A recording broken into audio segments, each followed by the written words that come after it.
indah larik pelangi seusai hujan membuka hari.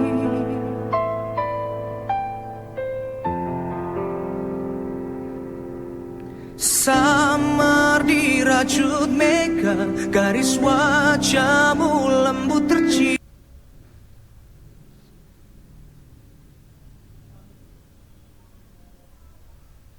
Assalamualaikum warahmatullahi wabarakatuh. Apa kabar sahabat pembelajar? Berjumpa kembali dengan saya lewat acara ngobrol bareng Sudrajat. Bagaimana kabarnya seluruh siswa? Kita berjumpa kembali di tahun 2021 dan 2020 sudah berlalu. Sementara kita harus menyongsong masa depan ini dengan baik. Saat ini kita masuk di segmen 3.6 kompetensi dasar yang berjudul tata cara membuat surat lamaran pekerjaan. Bahkan seluruh siswa bisa lihat cuplikan bagaimana seseorang banyak mendapatkan informasi tentang lowongan kerja tapi merasa kebingungan bagaimana caranya membuat lamaran kerja. Nah, baik kita lihat tayangan berikut ini. Kayaknya kamu lagi bingung, galau ya gara-gara putus cinta. Ya kali, zaman sekarang masih aja galau. Kalau bingung sih iya, aku masih bingung nih. Jadi sekarang tuh lagi banget nih lowongan kerja. Tapi aku masih bingung cara buatnya. Itu aja kok bingung, kan sekarang sudah banyak contoh-contoh surat lamaran kerja. Dan bahkan ada video pembelajaran juga. Nah, sebelum kamu membuat surat lamaran kerja, kamu harus tahu dulu ketentuannya. Oh iya ya, jadi aku yang kurang update ya. Kalau boleh tahu ketentuannya apa aja sih? Iya dong, kaum milenial harus sudah tahu. Nah, ketentuan yang pertama, kalau kamu ingin mengetik surat lamaran kerja, kamu harus siapkan kertas A4 dan F4. Lalu kalau kamu ingin menuliskan dengan tangan ya? Kamu harus siapkan kertas folio bergaris. Oke, folio. Kemudian yang kedua, kamu harus siapkan tinta hitam untuk tulis tangan agar mudah dipahami. Iya, siap. Dan yang ketiga, buat satu halaman saja. Oke, satu halaman dan ya. harus singkat, padat dan jelas. Tentunya kamu harus percaya diri dong. Oh, pasti. Lalu? Dan yang keempat, bahasa yang kamu gunakan harus baik dan mudah dipahami. Oke. Ya. Nah, yang terakhir, surat lamaran kerja harus asli, tidak boleh fotokopian. Oke. Nah, sebelum kamu kirim, bisa dicek dulu. Oke, siap. Saya paham nih sekarang. Makasih banyak loh, kamu keren banget udah hafal ketentuannya. Thank you ya. Nah, gitu dong. Lihat tuh video pembelajarannya ada di video Bapak Sudrajat. Oh, di YouTube ya? Ya, di situ kamu bisa mudah dipahami. Dan pokoknya Ya baik sahabat ngobras, demikian barangkali kalian sudah melihat tayangan bagaimana seseorang banyak menerima lowongan pekerjaan tapi belum tahu bagaimana tata cara membuat surat lamaran pekerjaan. Nah baik, saya ulas kembali, barangkali tadi ada sebuah ketentuan, bukan sebuah ya, ada ketentuan-ketentuan yang harus kalian perhatikan pada saat membuat surat lamaran pekerjaan. Nah pada saat ini surat lamaran pekerjaan bisa ditulis dengan tangan ataupun juga bisa diketik karena sudah zaman teknologi modern ya. Berarti lamaran saya yakin rata-rata pasti diketik. Nah tetapi ada beberapa hal yang harus kalian perhatikan. Nah pada saat lamaran pekerjaan akan diketik, berarti kalian harus siapkan kertas HPS A4 ataupun F4 untuk mencetak lamaran pekerjaan yang kita buat ya. Kemudian kalau kita akan membuat surat lamaran pekerjaan dengan menulis dengan tangan maksudnya, maka kita persiapkan kertasnya adalah kertas folio bergaris ya. Lalu yang kedua, agar mudah dibaca, tidak kabur ya. Kabur artinya bukan kabur kemana-mana, tapi artinya tidak ngeblur ya. Maka kita selalu pergunakan tinta berwarna hitam, baik pada saat pencetakan lewat print ataupun pada saat kita menulis dengan ballpoint. Jadi jangan menggunakan warna biru ataupun warna yang lain. Nah warna hitam tentunya akan lebih jelas barangkali orang membaca. Lalu yang ketiga, pada saat kita membuat surat lamaran pekerjaan, tentunya tidak harus berlembar-lembar ya. Biasanya kalau kita membuat surat cinta, ingin betul-betul terlihat oleh seseorang atau someone kita, berlembar-lembarlah kita membuat surat ya, mencurahkan isi hati. Tetapi untuk membuat surat lamaran kerja cukup hanya 1 lembar saja singkat, jelas dan padat, ya.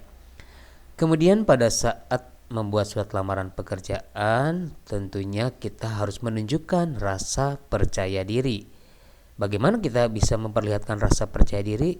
Tentunya pada saat kita menulis ataupun mengetik tidak banyak yang keliru ataupun yang salah, dan juga menyampaikan bahwa kita memiliki kemampuan ataupun keterampilan.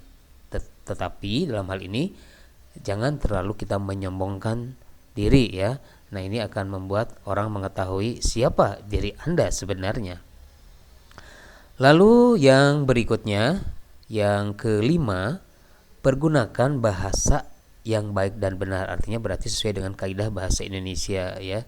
Jadi tidak menggunakan bahasa gaul ataupun bahasa-bahasa yang tidak sesuai.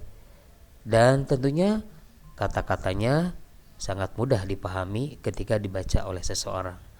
Dan yang terakhir, ini yang paling betul-betul harus kalian perhatikan pada saat membuat surat lamaran, tentunya jangan sampai ada yang salah, jangan sampai ada yang keliru. Nah, untuk itu, untuk memastikan bahwa hasil tulisan kita atau ketikan kita tidak ada yang salah, maka wajib atau perlu kita cek ulang ketikan ataupun tulisan kita sebelum kita kirim. Nah, kemudian surat lamaran kerja ini jangan mengirimkan fotokopiannya, tetapi harus betul-betul asli. Ya, demikian itu ketentuan-ketentuan yang harus kalian perhatikan sebelum kalian membuat surat lamaran pekerjaan. Ya, baik sahabat Ngobras, karena kita sedang berbicara tentang surat pribadi, tentunya saya ingin memberikan pemahaman atau pengertian tentang surat pribadi. Ya. Nah, seperti yang kalian ketahui bahwa surat pribadi sekarang sudah jarang sekali orang membuat karena sudah banyaknya teknologi modern saat ini seperti ponsel ataupun handphone, ya. Jadi kalau kita memberikan kabar kepada seseorang, cukup dengan kita mengetik di WhatsApp ataupun di media-media yang lainnya, maka akan sampai dan terbaca oleh orang yang memang kita tuju, ya. Tapi zaman dulu berbeda. Zaman dulu tetap kalau kita mau menanyakan kabar baik kepada sahabat ataupun kepada orang tua, kalau kita ada di tempat yang jauh, kita tetap menggunakan komunikasi dengan secari kertas. Terutama pada saat membuat surat cinta di zaman saya dulu, kalau membuat surat cinta walaupun hanya satu kalimat saja, aku mencintai kamu, itu pasti akan ditulis lewat secari kertas, tapi dengan hati dan dengan penuh ketulusan. Ya, itu pada saat saya dulu menyatakan cinta, jadi harus menggunakan tulisan tangan dalam secari kertas. Nah, itu surat pribadi, yaitu berarti surat yang dikirimkan oleh seseorang yang isinya menyampaikan tentang pribadi sendiri.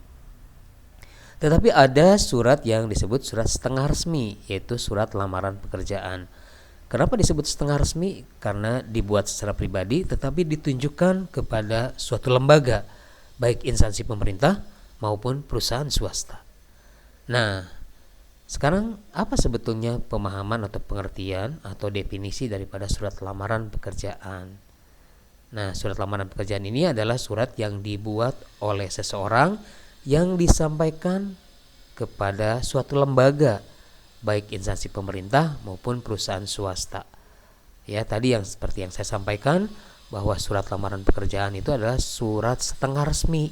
Jadi dibuat oleh seseorang tetapi ditujukannya kepada suatu lembaga. Itu maksudnya yang disebut dengan surat setengah resmi, ya. Baik, berikutnya sahabat Ngobras, ada 6 cara bagaimana kita mendapatkan berbagai informasi tentang lowongan pekerjaan.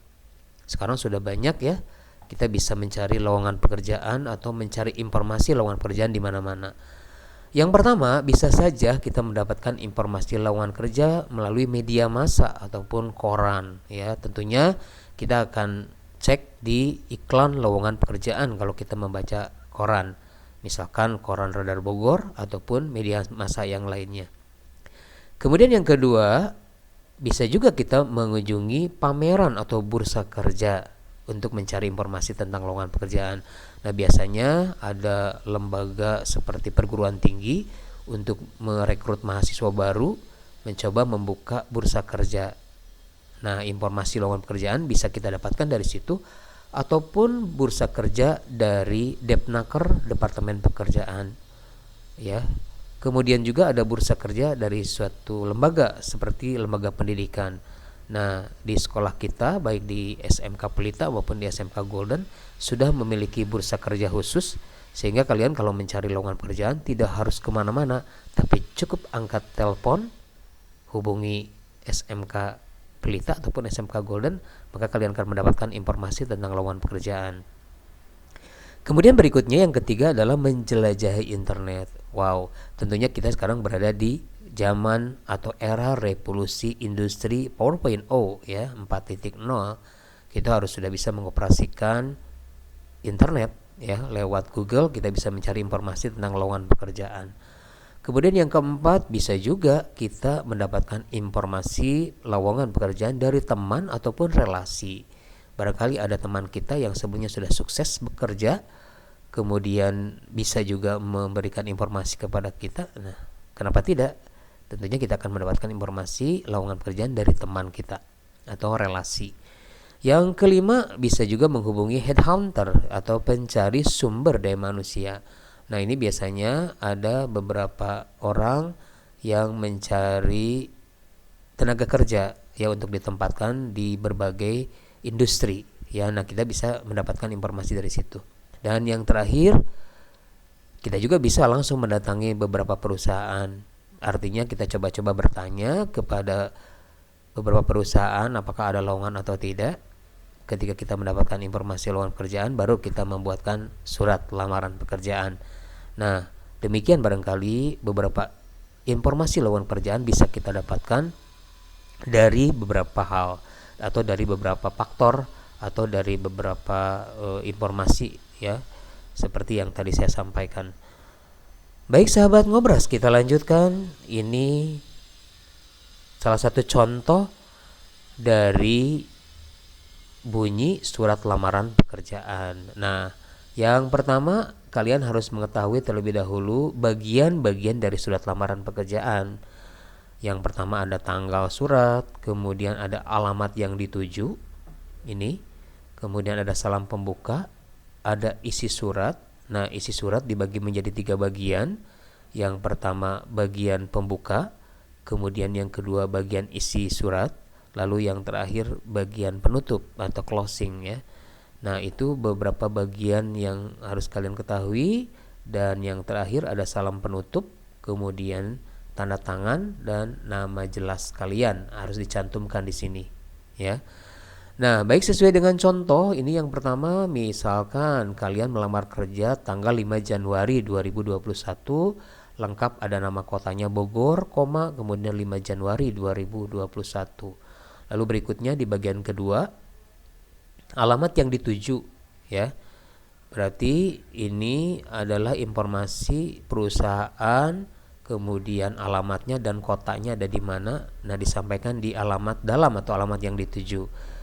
Misalkan yang terhormat Kepala Bagian Personalia PT Angin Ribut Jalan Angin Mamiri nomor 45 Jakarta. Di mana ya PT Angin Ribut? Kayaknya nggak ada, hanya di acara Ngobras ya, ngobrol bareng Sudrajat.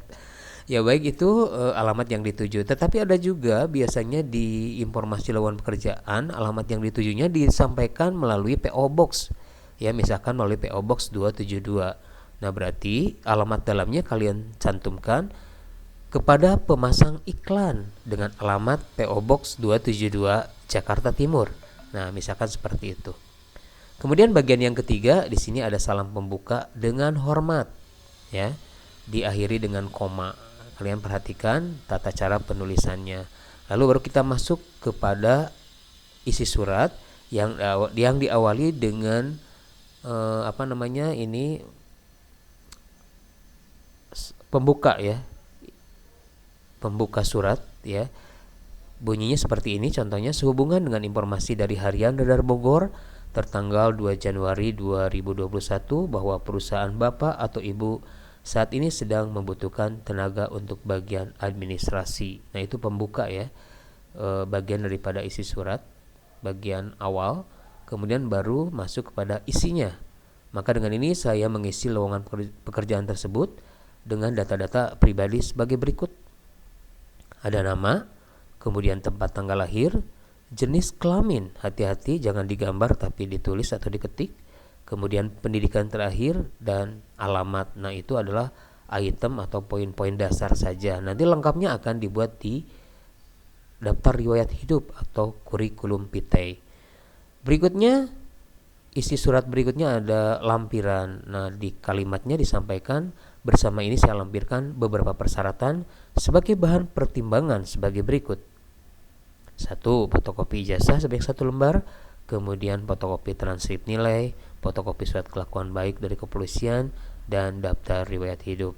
Tetapi barangkali ada dokumen-dokumen yang lain yang akan disampaikan, silahkan saja, disesuaikan dengan kebutuhan.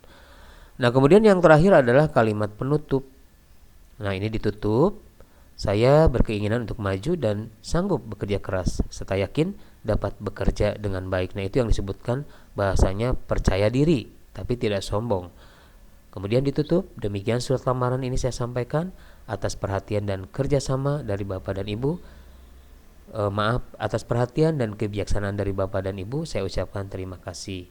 Baru selanjutnya hormat saya, ya, penutup, kemudian ada kolom tanda tangan, lalu nama jelas kalian ditulis atau diketik di sini. Demikian barangkali itu bagian-bagian dari surat lamaran kerja dan juga isi suratnya sebagai salah satu referensi untuk kalian membuat surat lamaran kerja nanti kalau sudah lulus di SMK, ya. Nah, itu tata cara membuat surat lamaran pekerjaan.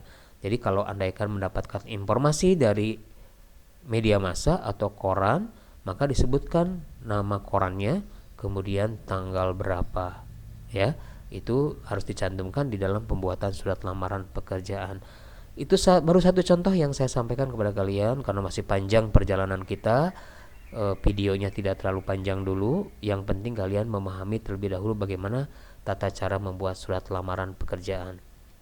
Ya, baik, demikian sahabat Ngobras, kita sudah mengakhiri materi yang pertama di kompetensi dasar 3.6 tentang pembuatan surat pribadi dengan judul membuat surat lamaran pekerjaan. Nah, mudah-mudahan kalian bisa memahami dengan baik apa yang saya sampaikan. Kalau nanti belum jelas bisa kalian tanyakan, bisa melalui WhatsApp ataupun melalui Instagram ataupun juga melalui media yang lainnya. Demikian perjumpaan kita pada kesempatan ini. Semoga kalian tetap sehat, kemudian tetap semangat, dan tetap menggunakan protokol kesehatan pada saat keluar, ya, karena kita masih dalam kondisi wabah COVID-19.